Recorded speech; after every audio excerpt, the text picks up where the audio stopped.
Hello friends, welcome back to another video.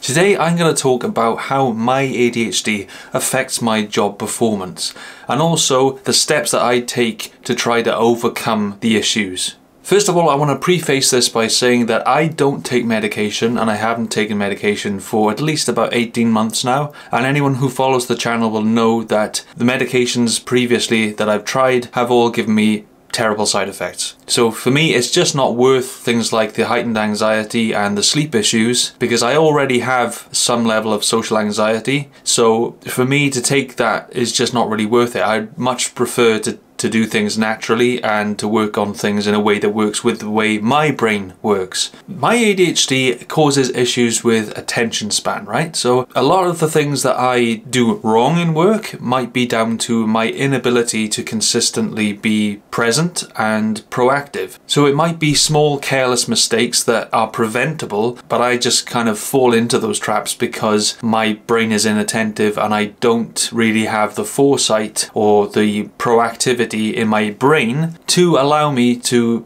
prevent these things, and I often have to set up things in place to prevent myself from falling into those traps. So back in July I landed my first professional job as a videographer. I've been making videos on this channel for about 2 years, maybe 3 now, and it's always been a bit of a side hustle for me, but now I'm finally broke into the field that I've wanted to break into for many years.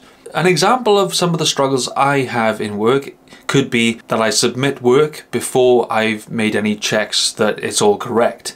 And this is part of the impulsivity problem, being inattentive to a state where you just sort of gloss over things, you don't have the attention span and you don't notice little details that are missing or incorrect. And that makes a big impact on my job because it means I have to go back to the work and make lots of little adjustments, which is time consuming for me and other people. Another big issue I've had is skipping the preparation for video shoots. There have been times when I've gone out to a shoot and I have not had fully charged batteries, or I've been missing a spare SD card, and it's been a disaster because I've wasted my time as well as my colleagues' time, and it's very embarrassing. It's caused me a lot of distress and shame. And I'm sure a lot of you know people with ADHD tend to suffer with low levels of self-esteem because of years of feeling incompetent. And so when you combine these mistakes into your everyday life and in the workplace, it just doubles down on the narrative that you have about yourself, and it makes your self-esteem worse. Another issue I have is I need regular breaks. If I'm editing a project, I can't just sit at it for hours at a time because my brain just won't allow me. I'll get fidgety and I'll get ants in my pants and I just won't be able to sustain it. So what I need to do is do 5 minutes of work, then take a break and do something else, and then come back to that job. I've always been a firm believer that desk jobs, office jobs aren't an ideal match for ADHD folks. Just simply because of the nature of the job, you have to sit down for hours at a time and you have to be focused for hours at a time. So it's really not a good job type in my opinion, but for me it's worth it because it's doing something that I'm passionate about and it's a creative role. But in my last job, if any of you know, I was a cleaner in a hospital, and ironically that job was actually better for me in a way because I was always doing something different. I was physically active, I was always out and about in different places, I always got the chance to expel my excess energy, but it was also mind-numbingly boring and unchallenging intellectually. So there's kind of a compromise here with my career change. Another issue I have is being blank-minded during meetings. Sometimes in my job we go and have office meetings with either the manager or as a group, say like online we might have a Microsoft Teams meeting, and I have to sit there and pay attention and try to listen to everything that's being said, and then I've got to watch out in case I've been asked any questions, which puts further pressure on me to stay present. It's very common for me to daydream during meetings, and it's quite problematic. And oftentimes when they're discussing certain projects and ideas, my mind goes blank because I've just got so many things running in my head at the same time, not necessarily to do with the job, but about my life in general. I kind of get sidetracked and I'm not able to really think of things in the moment. I'm the kind of person who thinks of things later rather than in the moment. So I wouldn't say that I'm quick-witted like that, which I think is probably a characteristic of inattentive type ADHD.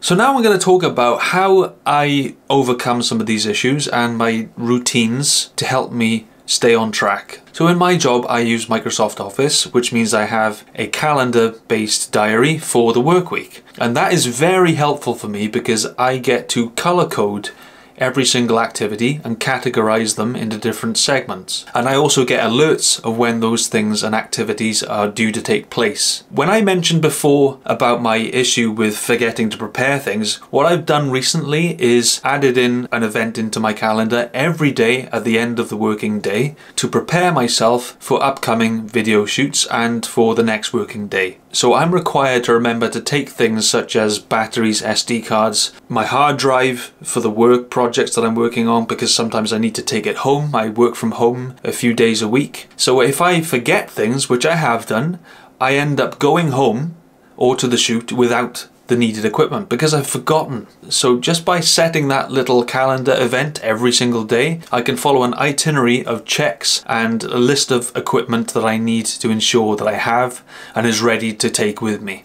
And I've seen a marked improvement ever since I've done that, and my manager has given me positive feedback saying that he approves of my idea. So one of the things I've also done to prevent forgetting things like SD cards is purchase backup emergency equipment to help me store those things, and I can take it around with me. So one of the things I've got is this little keychain wallet thing here, and you can open it up and you can put the SD cards in these little plastic sleeves, and I can chain that to my camera bag, or I can put them on my car keys as a backup, so that way I'm ensured that I've always got them with me and I don't forget them.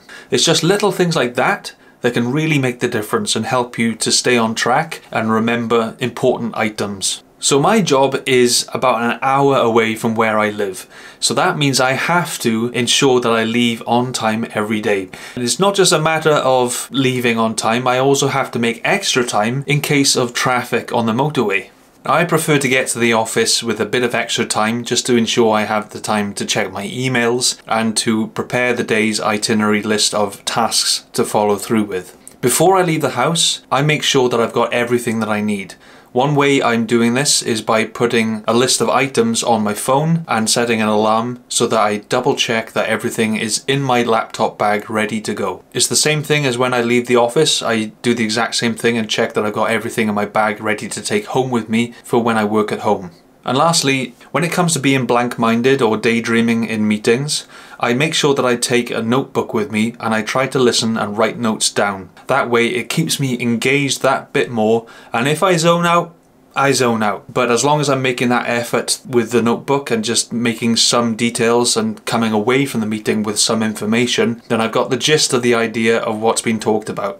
One other thing I tend to do is use my notebook on my desk and write notes down of all the tasks that I need to do. And then I leave that notebook open on my desk and I just place it in front of me, and I can always follow that throughout the day. The more visual this is, it's going to be easier for your brain to chunk things and categorize things, and it's going to be easier for your brain to organize, because if you have ADHD, your brain is typically going to be all over the place and you're not going to be organized in your head.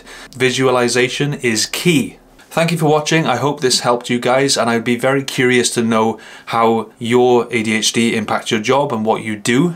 I'll see you again, and remember, stay strong and stay focused. Done.